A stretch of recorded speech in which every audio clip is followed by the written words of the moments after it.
华东三法从头至尾，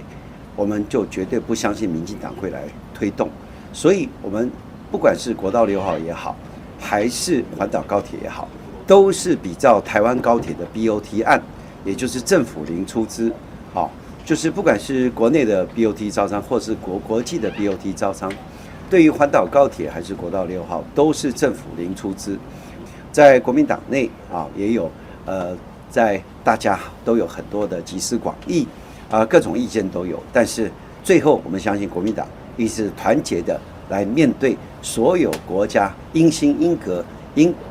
该来有积极作为的推动的事项，国民党一定会最后会凝聚共识。那目前呢，因为国民党是一个民主政党，所以内部大家都很开放讨论，包括今天党代会也会持续的开放讨论。那到底什么时候会有结论的时候，一定会跟大家做一个清楚的报告。反正我们党内一定会有一个